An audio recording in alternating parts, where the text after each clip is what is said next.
fix this here. Everybody ready?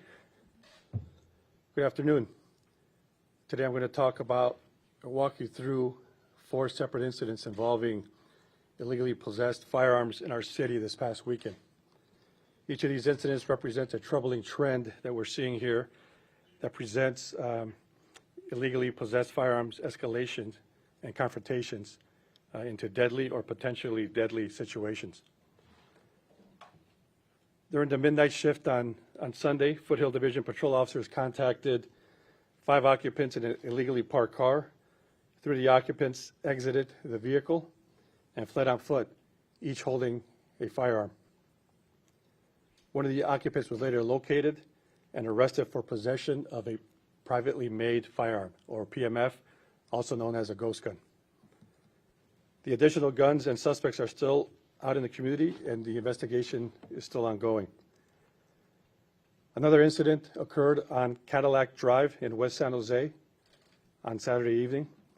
A family dispute escalated into a male discharging a firearm inside the residence with a woman and a 1-year-old child inside.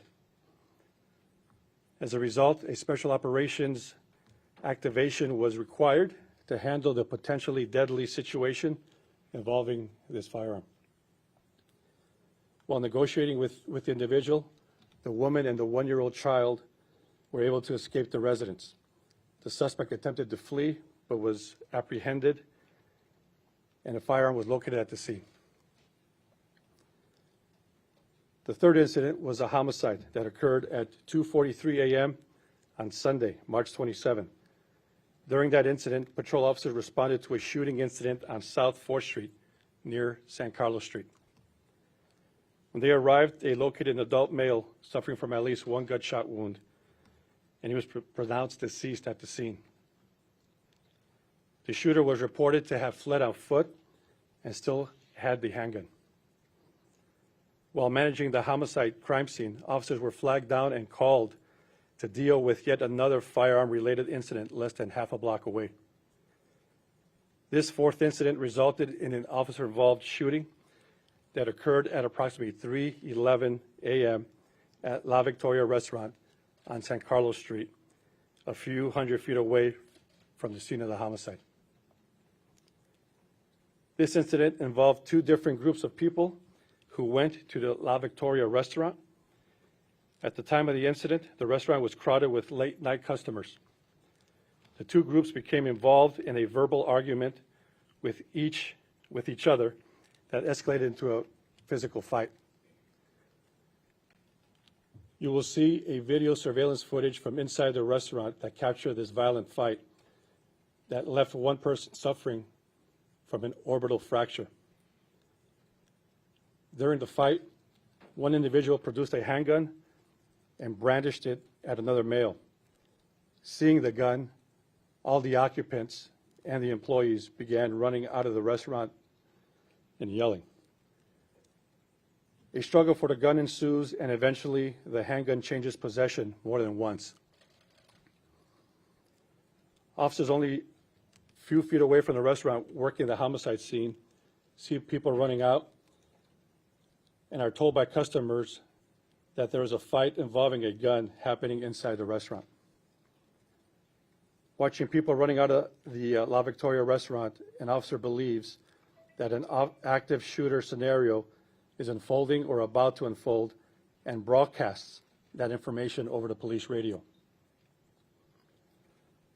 Officers also believed the incident at the restaurant could involve the outstanding homicide suspect.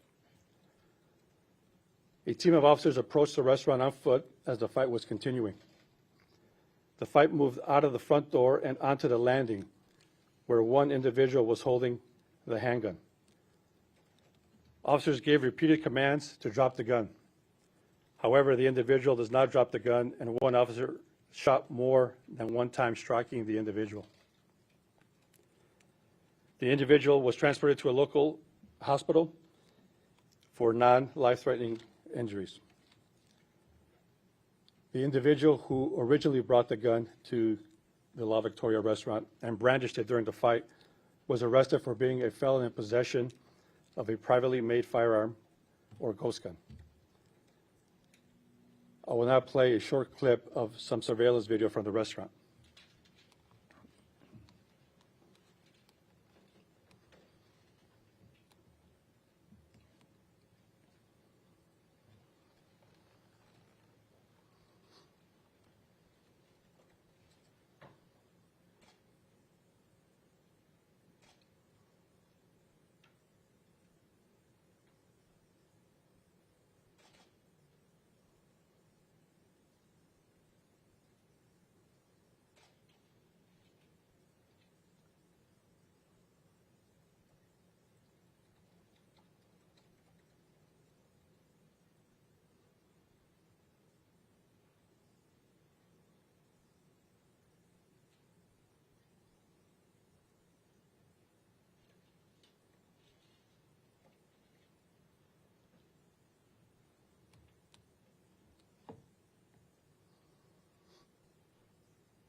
Through the preliminary investigation, we have found what the officer knew and did not know leading up to this investigation and to the shooting.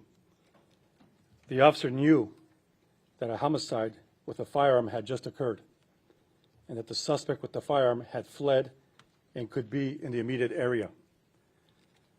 The officer knew that less than a block away from the homicide, a man with a gun inside a crowded restaurant engaged in a fight, and that panicked customers were running out reporting what was occurring. The officer knew that the person coming out of the restaurant was holding a gun and pointed it at others.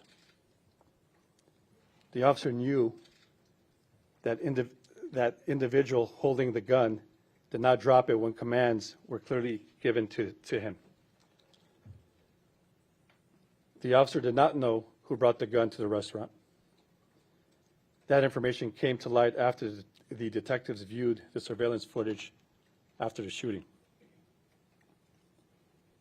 Body-worn camera from several officers captured the incident, and we have released a still image from a body-worn camera that showed the individual holding the firearm at the time he was shot.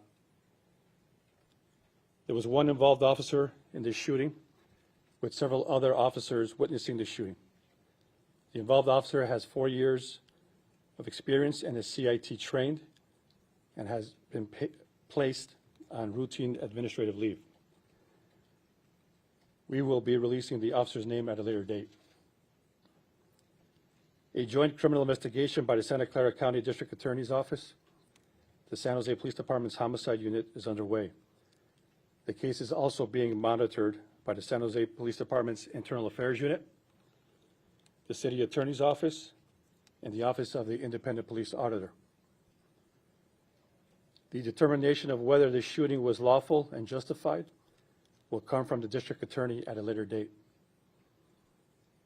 As with all officer-involved shootings, we will be releasing community briefing video of body-worn camera footage in the coming weeks as dictated by AB 748. In addition to body-worn camera video, much of this incident was captured by surveillance footage from the restaurant as well as cell phone videos from people on the street. The handgun recovered at the scene is an unserialized privately made firearm, again, a ghost gun. This fist fight unnecessarily escalated into a situation where many lives were put in danger and one individual was seriously injured. This is an unfortunate but also too common set of circumstances where a confrontation and fight could have turned deadly due to the presence of a firearm. This is our second officer-involved shooting of 2022. Because a firearm was present, all 4 incidents escalated into potentially deadly encounters and one senseless loss of life during this weekend. 3 of the 4 incidents I described involved ghost guns. Over the last year, every 12 hours in San Jose, an illegally possessed firearm is discovered and seized during a police contact. In addition, many of those weapons are untraceable, privately made, otherwise known as ghost guns. Over the past 14 months, we have seized 1,108 illegal firearms off our city streets. Of those, 287, or 25%, have been ghost guns. Each gun seized represents a potential life saved or violent incident avoided. In the past 5 years, there have been over 1,300 shootings and 662 incidents of brandishing a firearm in our city. Robberies and carjackings frequently involve an illegally possessed gun, and 106 out of 163 homicides have involved a firearm.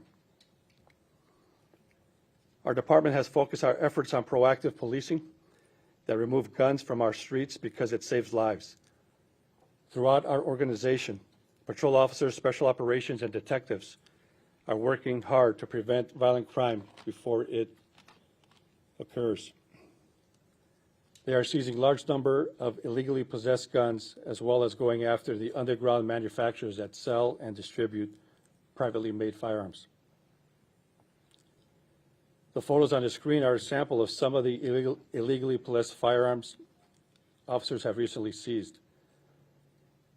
The willingness of our officers to continually run towards gunfire and seek out these weapons is a testament to the commitment they have in keeping the community safe. I am incredibly proud of the bravery that our officers demonstrate daily. I firmly believe that having fewer illegal ghost guns in our community will save lives. So today, I'm announcing a new program called Cash for Ghost Guns. We will refocus future funding for gun buybacks towards a program that will pay cash for tips that lead to the seizure of privately made firearms. We will be reaching out to our existing partners who have previously supported our gun buyback efforts to focus those funds on these illegal, untraceable ghost guns and assault weapons.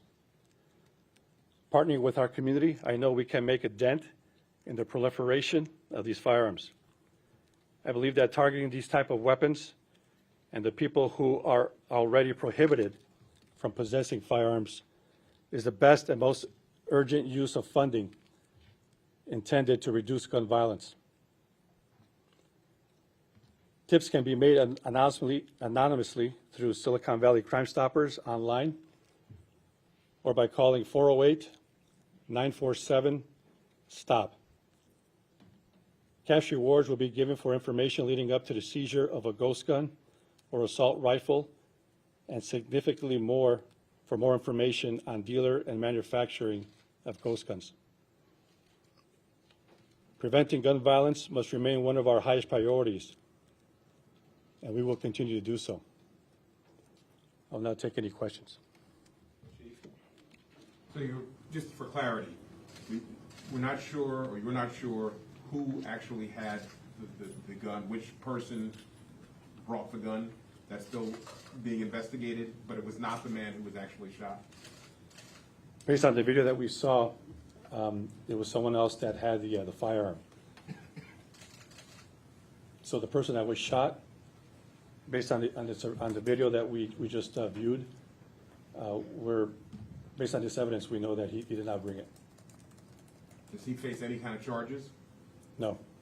How long after was the person who did bring the gun arrested? I'm sorry, can you repeat that? How long after the incident was the person who brought the gun arrested? That night.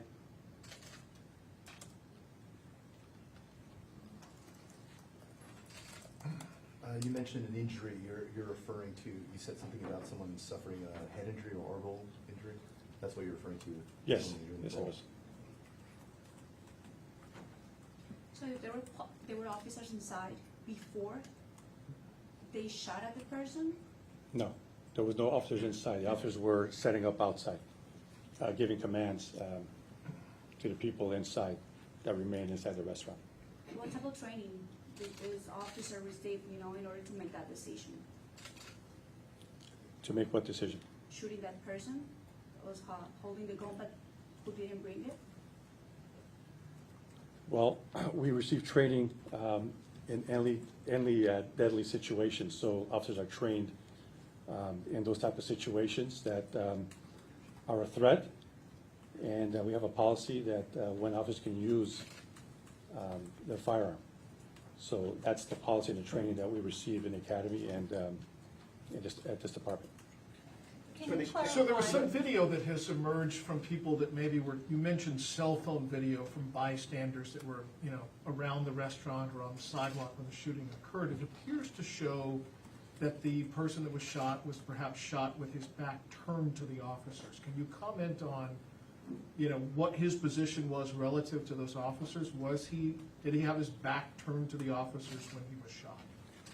That's still under investigation. We don't know where, well, we're still looking into where he was shot. Yeah, it looks like on the video that his back was towards us, but again, that's something we have to take a look at to Well, see it- what positioning he was when he was shot.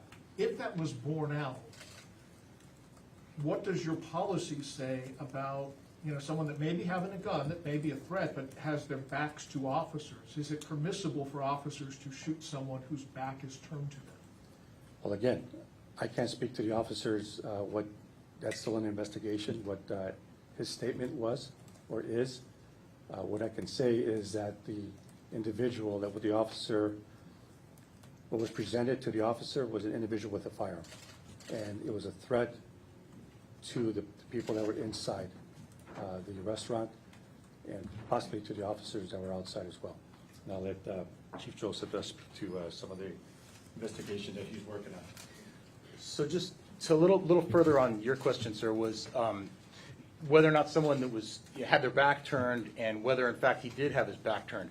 Keep in mind, videos from different angles could show different views or different perspectives, and it may not be the accurate perspective. The investigation will bear out where the injuries are. But to your question about what training does the officer receive to shoot somebody that didn't bring the gun, please understand we're making that determination based on hindsight, based on having information that the officer didn't have at the time. The information the officer had at the time was that he was responding to a physical fight inside a restaurant involving a person armed with a firearm.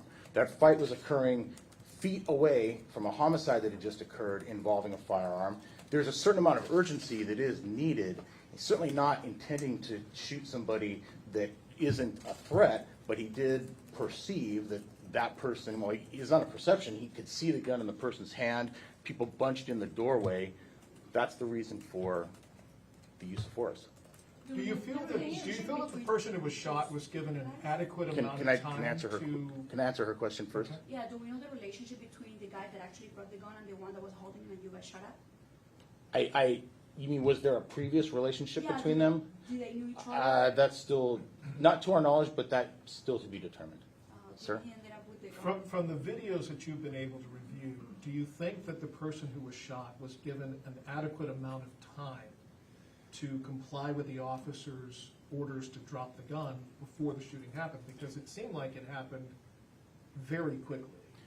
I agree, it did happen very quickly, and please also understand the distances between the officer and the person holding the gun, and the determination as to whether or not that was a lawful and reasonable decision, as the chief mentioned, will be made at the end of a complete investigation, and the district attorney's office will make that decision. So why the decision, Chief, if I may, to release one set of videos but not the body cam video today? I mean, I think it's very instructive to be able to see what went on inside the restaurant, but why not the officer body cam video for that? Well, the still from the body-worn camera was shown to clear up information that was out there, that someone was shot unintentionally. So we wanted to show that still what the officer's body camera had shown. Now, going back to the training that you had mentioned, officers get trained in tactical conduct. Again, it talks about the urgency as the and threat, as the assistant chief mentioned. Officers were confronted with the urgency and the threat to respond to this specific incident, and used their tactics that they were trained on for covering and concealment. How But often Chief, are they trained respectfully, on that, but Chief? Chief, check respectfully, if the goal today is to help the press and by extension the public understand what occurred, we get much more information from video than from a single image taken from the video.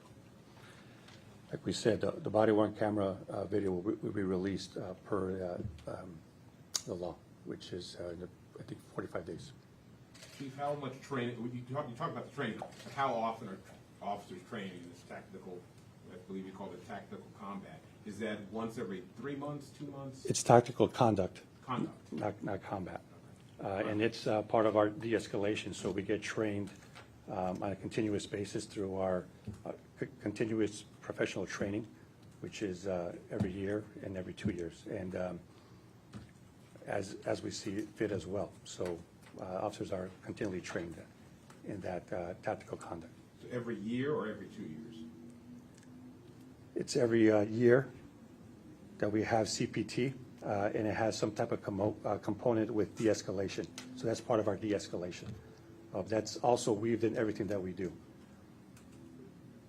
Chief, can you clarify, the person that had the gun that was shot, was he part of the two groups that were fighting? And how many people were inside the restaurant once officers arrived? I don't know how many officers were inside the restaurant once officers arrived. I know that the officer, the individual that was injured or shot, that was part of the two groups that were fighting. And how many times was he shot? That's still under investigation. We will release that with, was more than once.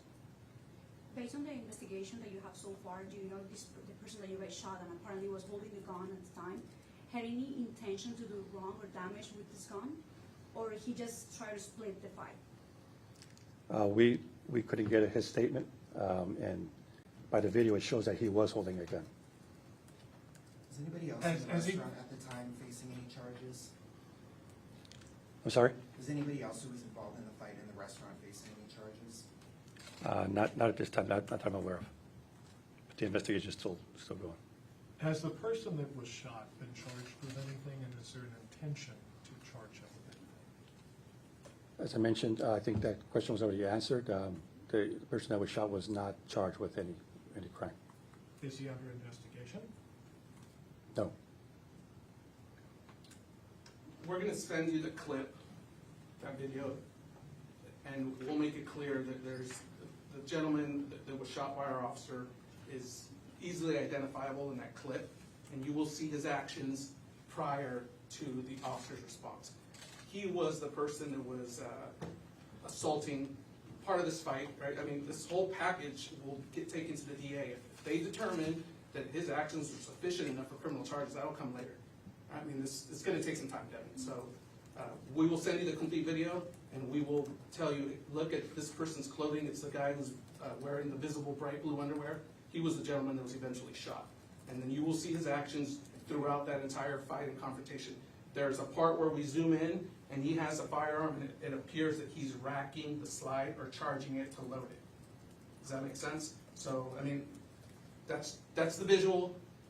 I can't tell you what he was thinking or what his intention was, but a reasonable person would think that, hey, I'm gonna load this gun. That doesn't seem to me like he didn't want to use it. So he was not trying to stop a fight and keep the gun out of somebody's hands per se. If from the video you're saying, it shows that he is taking the firearm and preparing to shoot the firearm, and he's engaged in the fight as well not just a peacemaker, but he is actively fighting. You will clearly see that for yourself, Jesse, in the video. We will zoom in, and there's a zoom shot of that firearm getting charged or loaded. I mean, everyone sees it in the movies. You guys know what it looks like. You grab the top of it and you pull it back. And that's what you see in the video. The officer- Yes, he was actively involved in the fight. He was actively involved in physically assaulting another person. That will all get packaged up and taken to the DA. They will decide what's going to happen. The officer didn't know that at the time he shot him? Again, their officers are outside, the fight is taking place inside, right? Can you just reiterate again is it the officer that fired that told them to stop, or what was said to the person in the door? Is it possible, I mean, that restaurant has loud music, is it possible, and if there was a big crowd there, that the person holding the gun didn't hear them? Can you just reiterate who said, put the gun down, or what was said exactly? The officer said, put the gun down, several times. The officer that fired the shot? Yes. And others. You know, again, a little more to your question. As you can see from the video, this is obviously an incredibly chaotic situation. A large fight erupts in a very crowded restaurant. One individual brings out a firearm. You can see all the other restaurant patrons flee in panic out of the restaurant. There's a lot of chaos. There's a lot that the officers don't know. There's things that we in this room know today because follow-up investigation provided more information. But our officers are, intending to, stop a situation that could turn deadly for people inside that restaurant. They don't know all the things that we have the luxury of knowing with hindsight. Can we get your name and title, sir? Sure. Sorry. I'm Paul Joseph. I'm the Assistant Chief of Police. Spelling as well? Sure. PaulJoseph. And just one final Yes, sir. follow-up. So it's my understanding that a single officer fired at this person. Does that mean that the assessment of risk of the other officers that are basically in a line up the stairs is different than the officer that fired ultimately? Well, there's a lot of reasons why someone may or may not make the decision to shoot, but you also have to take into account who's in the way, who's between the threat and the officer that may have to make that decision. If an officer feels that even if it's justified for him to take the shot, if it's not safe because of some other reason, he may not take the shot. So each individual person has a different set of circumstances. Do the person that I shot got any criminal history or record? Who? The person that I shot? We'll put that out later with the 45-day package. Okay, everybody good? Thank you. You know when you're gonna be sending that full video? Within an hour. Okay. So remember for that video.